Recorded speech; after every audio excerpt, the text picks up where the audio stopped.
No dia 8 de janeiro de 2022, um sábado, um acidente chocante horrorizou o Brasil e o mundo. Em Minas Gerais, na cidade de Capitólio, turistas passeavam pelo Cânion de Furnas, quando, de repente, uma parte das rochas que compõem a linda paisagem do lugar se rompe e cai em cima deles. As imagens que rodaram rapidamente em todo o país e por todo o planeta são realmente assustadoras. Bem, isso nos faz perguntar: será possível prever e evitar acidentes desse tipo? Vamos conferir? Meu nome é Ivan Lima e seja muito bem-vindo a Fatos Desconhecidos. Então vamos lá. Obviamente, para que nós possamos falar se é possível prever ou não acidentes como o do Capitólio, precisamos primeiro entender o que aconteceu naquela fatídica tarde de um sábado. Como eu disse agorinha, o lugar é muito visitado por turistas que fazem passeios de barco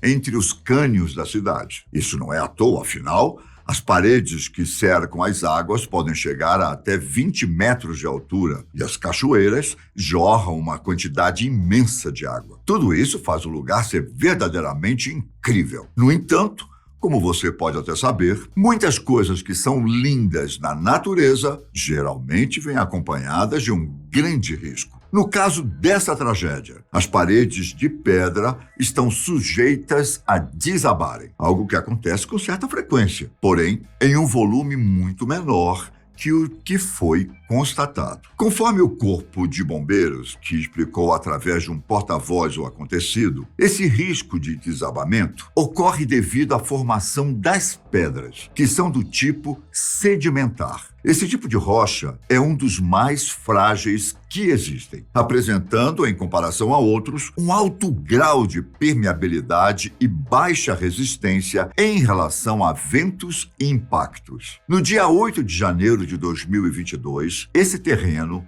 já propício a deslizamento, recebeu o ingrediente perfeito para que o desastre acontecesse. Nesse caso, simplesmente, a chuva. A água em grande quantidade foi a principal responsável por um pedaço tão grande de pedra se desgrudar da parede naquela tarde, o que nos leva ao ponto principal da nossa resposta. No caso específico do acidente de Capitólio, não é possível realmente prever quando algo tão peculiar e, ao mesmo tempo, perigoso vai acontecer. É possível, é claro, caso haja uma noção básica de alguns lugares, sob certas condições, podem ser perigosos. Infelizmente, esse é o caso do acidente em Minas Gerais, já que não só havia chovido bastante naquele dia, como nos últimos dias também. Mesmo com os pilotos dos barcos turísticos já tendo notado que o deslizamento de pedras na região estava muito frequente, ainda assim,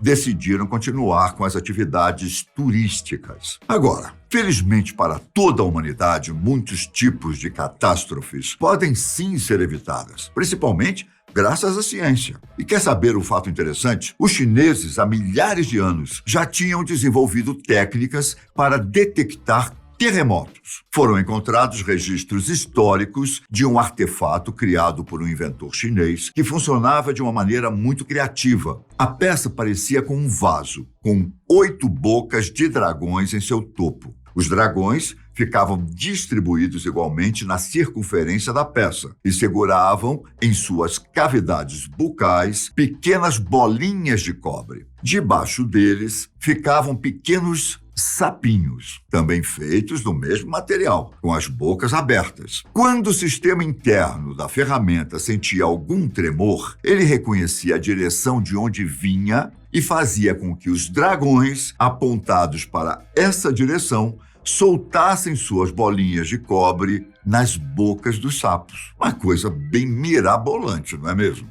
Enfim, de lá para cá, os estudos relacionados a esses tremores são assustadores. Ganharam até mesmo um segmento próprio, a sismologia. E, por tabela, as duas principais ferramentas de detecção desses tremores ganharam os nomes de sismógrafos e sismômetros. Os sismógrafos são responsáveis por detectar as ondas sísmicas que atravessam o nosso planeta, enquanto o sismômetro tem a tarefa de acompanhar o movimento do solo. O trabalho do sismógrafo só pode ser feito com a ajuda do sismômetro. E os dois juntos conseguem detectar precisamente o hipocentro de um terremoto, que seria o seu ponto de origem, e também o epicentro do tremor, na superfície da Terra, logo acima do ponto anterior. Contudo, ainda não somos capazes de prever exatamente quando um terremoto de larga escala irá acontecer.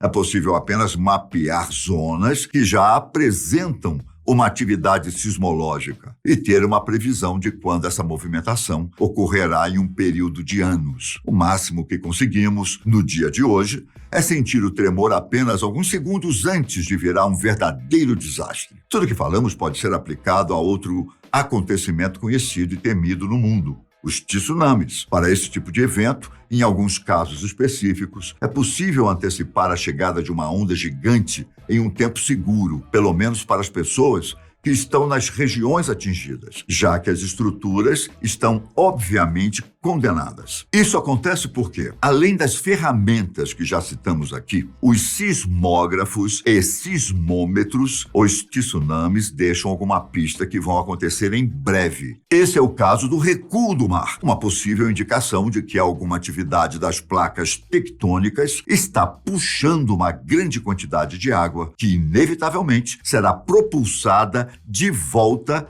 em uma velocidade assustadora. Só para você ter uma ideia, tsunamis se movem em média de 500 a 1.000 quilômetros por hora. Impressionante, não é? No entanto, nem todos eles causam esse recuo. E em outros casos, tal fenômeno pode ter outras causas. Então, esse tipo de evento não é exatamente um dos melhores para se prevenir uma dessas ondas. Atualmente, a ferramenta mais precisa que temos para captar os tsunamis é chamada de DART, D-A-R-T, um complexo sistema de aparelhos capazes de medir a pressão da água que é alterada pelos tsunamis. Existem muitos outros tipos de desastres que afetam a vida das pessoas, como, por exemplo, os vulcões, que apresentam um risco constante para as populações que vivem ao redor dessa estrutura. Por sorte, em relação a esse risco, já existem vários fatores conhecidos pelos cientistas que podem ser monitorados e, assim,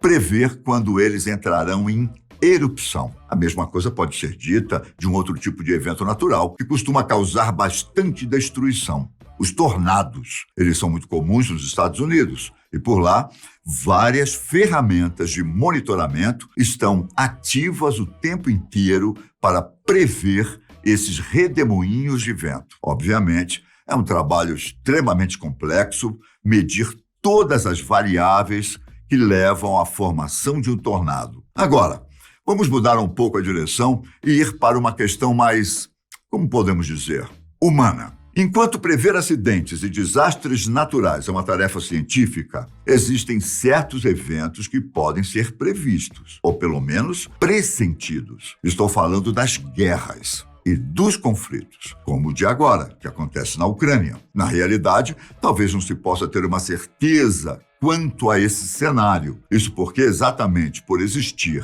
interferência humana na questão da guerra, tudo pode vir a acontecer. Peguemos, por exemplo, o acontecimento mais recente, que mobilizou o mundo inteiro em ajudas humanitárias e sanções: a guerra da Ucrânia. Embora alguns países já viessem alertando sobre a possibilidade da ação acontecer, inclusive a própria Ucrânia, o presidente da Rússia, Vladimir Putin, negava veementemente que invadiria o país vizinho. Como você pode ter percebido, o fator humano, nesse caso, uma mentira, impediu que as pessoas estivessem conscientes do que aconteceria. Cientistas sociais também afirmam que existem muitos outros possíveis conflitos que podem vir a acontecer a qualquer momento pelo mundo. Porém, para nossa felicidade, no geral, esses pesquisadores acreditam que nos dias atuais, principalmente por conta do poder destrutivo dos armamentos modernos, todas as nações